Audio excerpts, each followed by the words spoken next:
कि क्या तमाशा हुआ इस्लाम की तकबीर के साथ, कत्ल शब्बीर हुए नाराए तकबीर के साथ।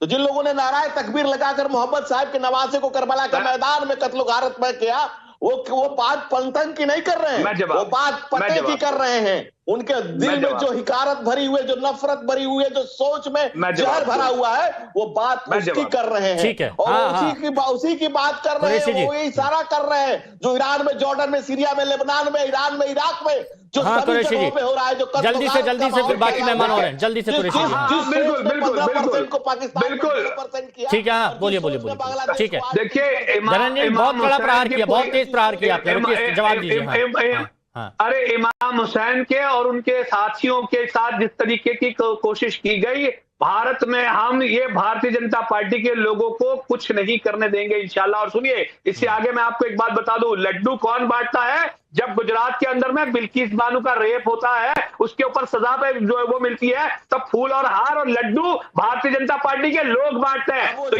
याद रखिएगा, ये काम महिलाओं के साथ में बलात्कार वाली पार्टी। अरे देखिए, इंटरप्ट मत करिए। देखिए हिमांशु जी से गए, इंटरप्ट ना करें, वो बोल लेते हैं, हम सुन रहे हैं।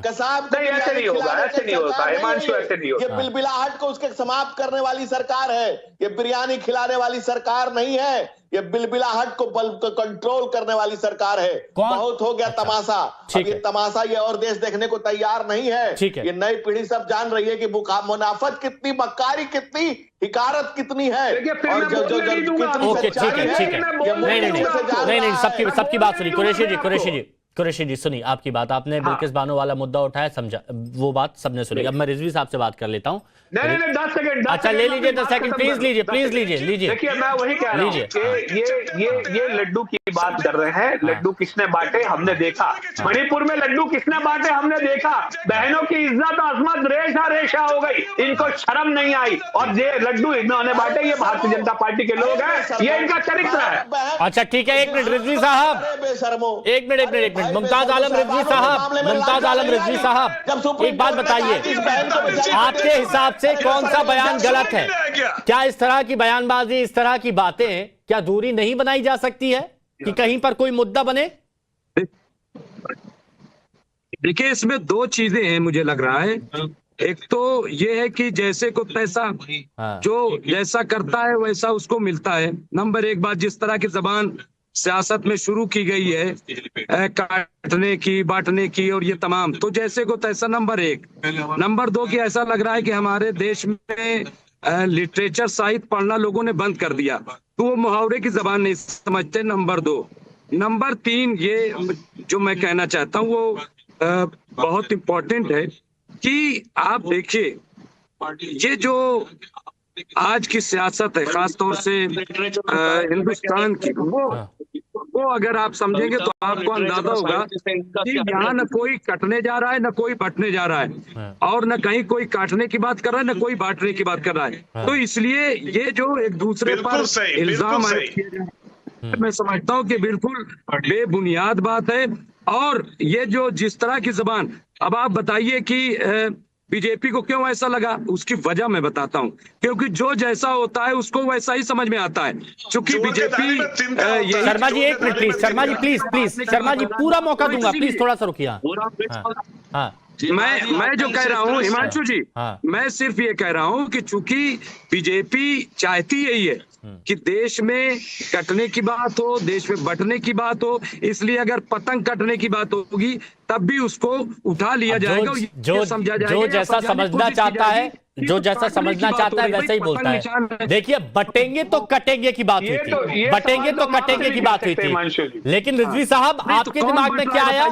काटने और बांटने की बात, काटने और बांटने की बात, बटेंगे तो कटेंगे, लेकिन आप कह रहे हैं कि काटने और बांटने की बात। सोचिए आपने पहला कौन से शब्द का इस्तेमाल किया? अरे भाई हिमांशु जी, मैं बताइए एक मिनट, 10 साल से मोदी की सरकार है, यहाँ 11वां साल लग गया। आप बताइए कि यहाँ कौन कटा? और कौन बटा? क्या 240 पे सिमट गए इसलिए आपको लग रहा है बट गया? कौन कटा बताइए ना, कौन कटा? लगता कि सब एक थे, सेफ थे। मतलब ये कहां से खतरा पैदा हो गया? ये मोदी सरकार। बताइए अरविंद जी, अरविंद जी अपना विश्लेषण दीजिए प्लीज। जी जी जी नहीं किया जी, ये गवाह है कि जब भी भारत का समाज बटा है वो कटा है, ये तो प्रत्यक्ष प्रमाण है, इसमें कोई शंका होना ही नहीं चाहिए। ऐतिहासिक साक्ष्य, ऐतिहासिक दस्तावेज चिल्ला चिल्ला के कहते हैं इस देश में कभी मोहम्मद बिन कासिम ने काटा, कभी महमूद गजनी ने काटा, कभी गोरी ने काटा, कभी खिलजी ने काटा, कभी तैमूर ने काटा, कभी मुगल वंश के शासकों ने काटा, और स्वतंत्र भारत में कश्मीर के अंदर हिंदुओं को काटा गया है, मूली गाजर की तरह से काटा गया है। और कश्मीर में मस्जिदों के अंदर से नारा दिया गया था कि हिंदुओं अपने बहन बेटियों को छोड़ के कश्मीर से बाहर चले जाओ। ये तो प्रमाण है, इसको कौन झूठला सकता है? जब भी हिंदू समाज बढ़ता है, जब भी भारतीय समाज बढ़ता है, वो करता है। जो इसको स्वीकारते नहीं हो, सत्य से मुंह चुराना चाहते हैं, वो चाहते हैं कि हिंदू समाज संगठित न हो, वो चाहते हैं कि हिंदू समाज कटता रहे। और एक बात और मैं जोड़ना चाहता हूँ, रिजवी साहब नहीं है, अरविंद जी ने कुछ इतिहास याद दिला दिया तो आप तो अचानक से एकदम आक्रोशित हो। सुन तो लीजिए, आपको वक्त दूंगा, मैं आपको वक्त दूंगा, बोलिएगा। अरे भाई सवाल ये है कि आज किसकी सरकार है? आप किस दौर की बात कर रहे हो? अरे आज किसकी? अब आप आज की सरकार पर आ गए, अब आप वर्तमान की सरकार पर आ गए। पूरी बात नहीं सुनेंगे, सुन लीजिए। मोदी सरकार में, मोदी सरकार में कोई कटौत बताइए। हाँ, मणिपुर में जरूर लोग कट रहे हैं, और किसके? तो आप खुद कह रहे हैं कि मोदी सरकार में कोई नहीं कटा, आप खुद कह रहे हैं ना। यहां तो बांटने काटने, देखिए मेरी बात सुनिए, बटेंगे तो कटेंगे, है ना।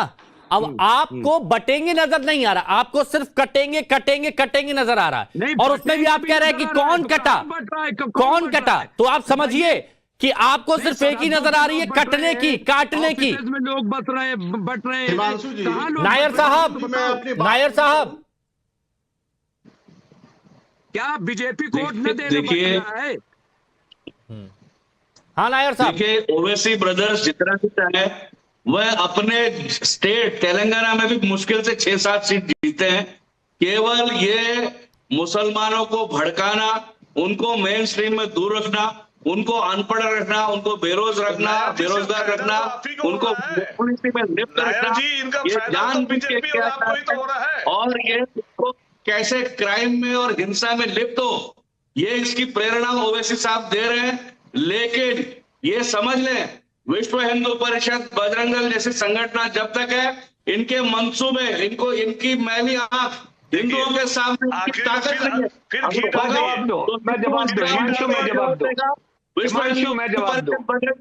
इनका मुंह दबा। नायर साहब आपका नेटवर्क शायद वीक हो रहा है। नायर साहब आपका नेटवर्क जो मुजफ्फरपुर में देखना पड़ा। नायर साहब आपका नेटवर्क थोड़ा सा वीक हो रहा है, दोबारा से कनेक्ट करते हैं ताकि आपको बेरोक तो बोलने दिया जाए। बोलिए शर्मा जी। मैं कह रहा हूँ ये पूरी, देखिए ये घी डाल रहा है, ये आग में घी डालने का मैं नायर साहब हाँ। और ये जो इसका जो दानिश जी के जो स्टेटमेंट से, ओवैसी के स्टेटमेंट से जो बेनिफिट हो रहा है वो धनंजय जी को हो रहा है, मतलब बीजेपी को हो रहा है। तो आखिर देखिए, हम लोग को लॉ में भी बड़ा क्लियर होता है कि यदि कोई मर्डर के पीछे उसकी इंटेंशन मोटिव बहुत इंपॉर्टेंट है। और इनकी जो प्री प्लान केमिस्ट्री ऐसी फिजिक्स केमिस्ट्री मैथ है कि आखिर ये बटेंगे कटे से स्टार्ट हुआ और ये देखिए पतंग तक आ गया। तो ये साफ सुथरा है कि ये सिर्फ चुनावी जो स्टंट है। आप देखना, ये दोनों एक ही थाली के चट्टे बट्टे हैं, और ये हम पे जो एलिगेशन लगा रहे हैं नहीं तो, लेकिन ये तो आए थे ना महायुति के पास, महायुति के पास आए थे ना। आप ये बताओ किससे हो रहा है, आप किसको हो रहा है ये बताइए। किसी भी मर्डर के पीछे उसकी हम कैसे क्या पता लगाते हैं कि इसके मर्डर से किसको फायदा हो रहा है। अच्छा, तो इनके बयान से बीजेपी को फायदा हो रहा है, बीजेपी का वोट बैंक बढ़ रहा है, और इसी बात से समझदार है। हाँ ठीक है धनंजय जी, इतनी लंबी planning according to Congress. Please Danish ji एक मिनट सुनिए ना। मतलब कांग्रेस के अकॉर्डिंग इतनी लंबी प्लानिंग कर रखी है आप लोगों ने? देखिए, कुल्हाड़ी में लकड़ी का हिस्सा न होता तो जंगल के कटने का किस्सा न होता। अगर ये कांग्रेस पार्टी जैसी कुकर्म नहीं जो करती तो ये देश धर्म के आधार पर नहीं बढ़ता और ऐसे लोगों को मौका नहीं मिलता। संविधान के ऊपर इन लोगों ने लगातार सहबान। भाई साहब, आप बोल रहे थे, मैं बीच में नहीं बोला, आपकी बात को सुन लिया। ये पप्पू छाप बात आपकी सुन ली मैंने, आपकी बात सुन ली। जिस तरह से खाली संविधान का पन्ना लेकर राहुल गांधी घूम रहे हैं, वैसे खाली डब्बा आपकी बातें भी सुन ली मैंने। आप सुनने का धीरज रखिए।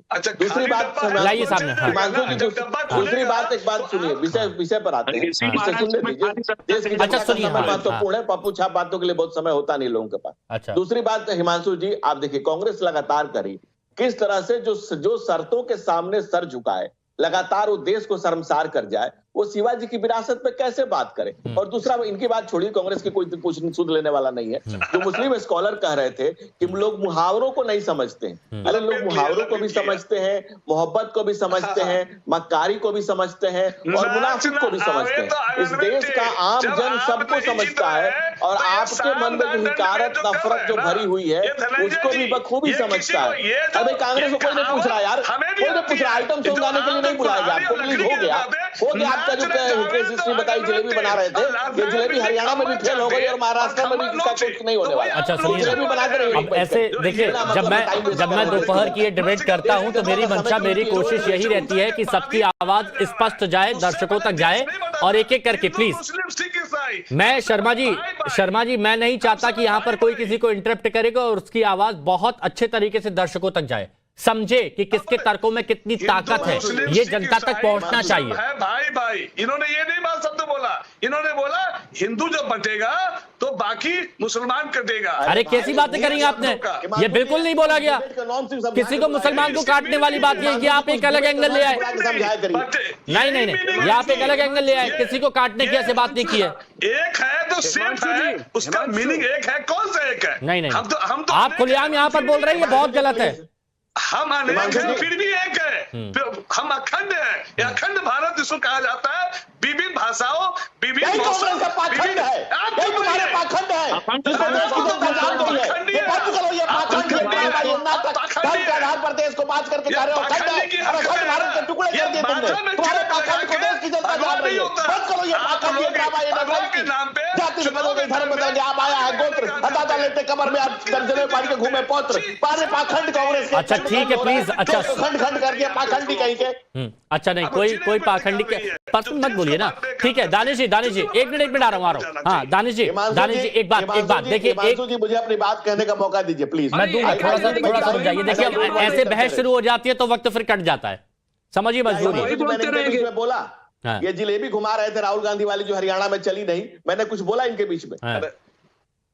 ठीक है, I did not speak in between him. नहीं कोई नहीं, हिंदी में खूब बोलते हैं आप तो, है ना, आदर्शवादी मत बनिए। अच्छा चलिए 10 सेकंड और ले लीजिए प्लीज, 10 सेकंड और ले लीजिए। हाँ हाईजैक कर लिया आपने, बोलिए धनंजय जी बोलिए। के शर्मा जी प्लीज थोड़ा सा रुकिए, डाउन कीजिए। मैं आ रहा हूँ, वक्त दूंगा, प्लीज समझिए। धनंजय जी हाँ बोलिए। रिकॉर्डिंग देखो, सबसे ज्यादा कौन बोला है? बीजेपी वाला बोला है।